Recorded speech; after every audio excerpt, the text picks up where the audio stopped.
What's up guys, this is Chris here, and today we're in my house. And the reason for that is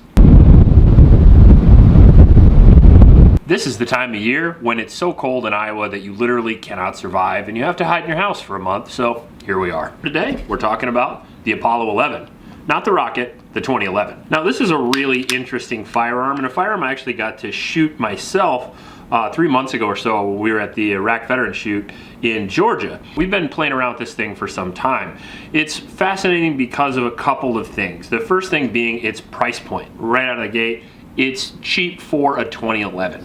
People will say affordable, they'll say budget.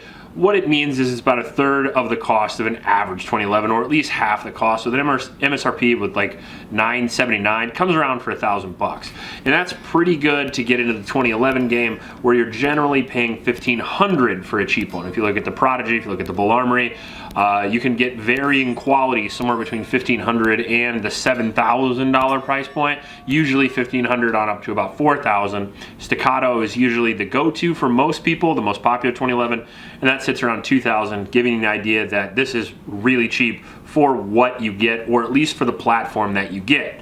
Now, before we get into the video, I do want to mention that Live Free Armory did send us this gun for review, but that will not change our opinion in any way. It never has, and it's not going to start now. I also do want to mention the sponsor of this video, which is going to be the Sonoran Desert Institute. The Sonoran Desert Institute is a university where you can actually get a degree in working on guns. I said that. A degree on working on guns. You can work with guns, you can have fun, you can work with drones, you can develop new firearm technology, or you can just be a local gunsmith in your local area. I think Sonoran Desert Institute is a win-win, and if you're looking for an education, if you're looking for a career, I think it's a great place to go. Now, the Apollo 11 is a fascinating gun again because of its price point, because of the features, and in particular because I love 2011s, I had to try this one out. It's a 5-inch 2011 with around a 35-ounce overall weight, making it kind of an interesting bird, because a lot of times when you make a 5-inch, you make it full size, and that's usually 40 ounces plus. This is a little bit lighter and a little bit more maneuverable, which is better for getting it out of the holster, better for target transitioning, and if you're going to carry it all day for like a duty gun, it's going to be better for that too. That being said, it's probably going to have a little bit more recoil than your average 42 to 45 ounce gun, like maybe a Staccato XC or something like that. Comes with an optics cut, comes with some decent sights, comes with slide serrations, comes with a full pick rail, which is really nice, bull barrel, and a full-length guide rod, which is usually a feature you only get on premium 2011s. And then we have a single action only 5-pound, 4.5-pound trigger, as you can see here. Good reset on it. A little take-up. The take-up, I mean, I don't really give a shit about take-up. A lot of people talk about take-up, but like the reality is you can take that up before you shoot, and then you can prep your trigger and you can shoot. So I'm not too worried about that. Grip safety has a big memory pad. We have an ambi safety on there, which is really nice. So on a 2011 or a 1911 style firearm, you're gonna have a grip safety generally, and a manual safety. Some of these come pinned, some of them don't have them, but most of them do. And when you do, you wanna look for a big old pad on that, because a lot of times when you're coming up here and you're choking up real high on the gun, you can forget to depress that, or you just don't have enough space to depress that and the gun won't work.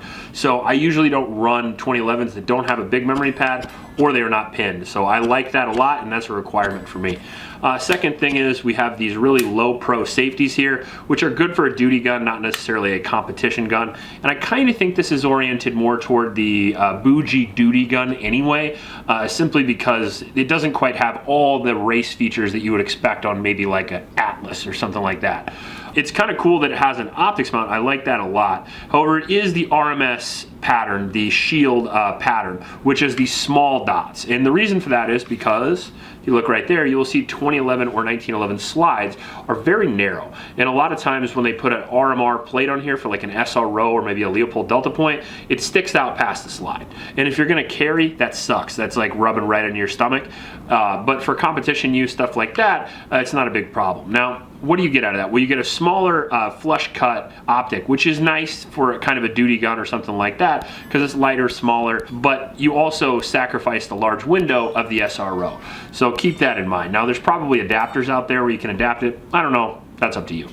Up here we have slide serrations on the front, a whole bunch of them, and it looks real mean too. It looks like kind of like a 1911 you'd see in the 90s and like in a futuristic movie. Like I sort of feel like Stallone should be running this and Demolition Man. And then we have up here some little cheeky slide cuts, not too big, but they are there.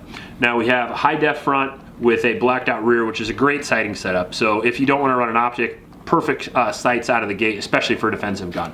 Big, thick sights. I mean, you can literally rack them with your hand, let alone off a belt. So you definitely have enough space there to run that if you need to run that off a belt or big toe or whatever you're gonna run.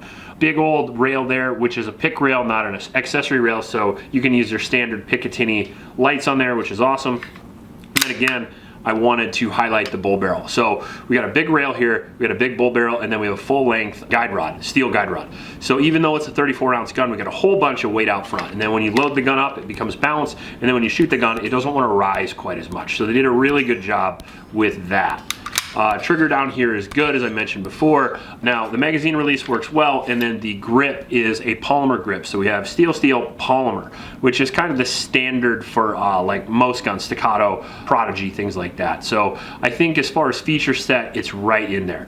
Decent beveled mag well, and it does come with some 17-round mags, although we did predominantly use my big sticks from Atlas and then also Staccato magazines, and that maybe is why we got better reliability than some of the people I've seen that shoot this. So my wife shot the majority of this, and the reason why is because I still have a hole in my ear. Medical industry being what it is, I still have to get it fixed, and as soon as I do, I'll be able to not shoot suppressed anymore. But right now, I can only shoot suppressed. So I did have some rounds on this at the vet shoot 3 months ago, but since then I haven't shot it, and my wife has, and so far I'm having so much fun. It only had one malfunction so far.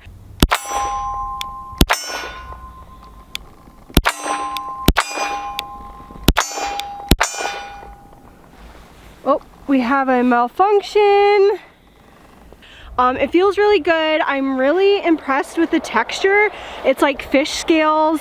Feels really good. It's also got it on the back, so you get all that nice texture. The trigger feels really good. I'm liking it. Gotta cut some corners, right? When you're bringing a handcrafted, hand-fit $7,000 Atlas down to a $1,000 price point, you do cut some corners. And when you do that, you maybe get a little bit looser fit, which we have here. I can move the slide a little bit more.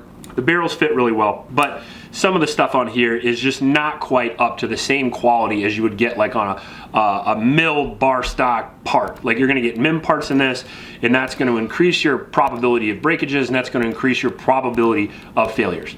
Does that mean you're gonna get a bad gun when you get it? No, I mean, obviously we have a gun that's going 99% so far right now. Is that gonna be your experience? I can't guarantee that, is what I'm trying to say. You know, if you want a Lambo and you buy a Ford Fiesta and you put a V8 in it, you get what you get, right? So overall, the reliability was good. It was better than I actually expected. When I shot this gun at the Iraq vet, it was a little sluggish, right? So as you can see here, we do have some stuff that gets caught going forward, right? And I believe that's sliding on the disconnector. I'm not really sure. I'm not an engineer or a gun maker. I just trigger puller. That's all I really do. But it's definitely slugging forward. And when it slugs forward, it feels like it's gonna get it caught right there. Feels like it's getting caught, and then it goes forward. Now, I've seen that in almost every other video I've seen as well. So that seems to be a thing the gun does. Doesn't always cause malfunctions, but it has caused malfunctions. So be aware of that. Now also be aware that you are paying significantly less for this than you would something like, if you're gonna get a red dot mounted Staccato from the factory or from a store, you're looking at paying 2,500 bucks, and you're paying $1,600 less for this. So is a sluggish slide okay for that price? That's entirely up to you and what you're gonna do with it. For me personally, if I was gonna be running a competition gun full time, I'd probably invest a little more. If I was gonna be shooting at the range and just having a good time with my buddies, this is a perfect gun, in my opinion, because of the speed and accuracy that you get out of it. It's still a 2011. Now, is it not Staccato reliable? I would argue no, it's not, because we've already seen more failures than I've seen in my Staccato reviews, and I have thousands through those. That being said, the speed and accuracy of the gun is in fact there. It was very accurate. I was hitting headshots at 25 yards at the shoot with it, and then my wife was shooting like a demon with it. You really liked it? I did really like it. 2011 triggers are 2011 triggers, right? Yeah. Mm-hmm. And it's still a 4.5 pound pull. It's still very, very short travel, very, very short reset, very low recoil, and you're gonna be able to shoot this really well, and it's gonna make you look really good. it's a big step up from something like a Glock or a stock M&P for not much more money. And again, you're sacrificing some of those high quality parts, but what you're getting in return is speed and accuracy you probably shouldn't get for this price point. So the grip texture is really good. I like the grip texture. It seems a little cheap and a little cheesy, but it's really grippy. I mean, looks, I do care, I guess, what it looks like, but it looks pretty good. It looks like a Smith, more of a fish scale type of deal. And the slide serrations and the serrations on the grip are excellent. It's a very grippy pistol. It's easy to shoot. And overall, I would consider my only con is that they do use cheaper parts to get the price point down. But that's the whole point of the gun anyway, to get the price point down. So overall, I like it, but we're gonna have to put a lot more rounds through it before I would recommend it. So if you wanna see a full review of this, if you wanna see a versus video of this, let me know in the comment section. I kinda think the obvious choice for a versus would be the Staccato, because I think Staccato is kind of the gold standard. Not the best 2011, but I think it's like probably the best gun most people will ever buy. But it's kind of like a mid-tier 2011, and I think it would be kind of interesting to see what you sacrifice or what you don't with this. So when it warms up, we'll probably do a head-to-head with it. I should have my ear fixed by then, and maybe we can do some build drills and see how that stuff goes. That being said, so far, so good with the Live Free Armory. If you like this video, please like and subscribe. Please support your Oklahoma shelters, and remember to recycle. I'll check you later.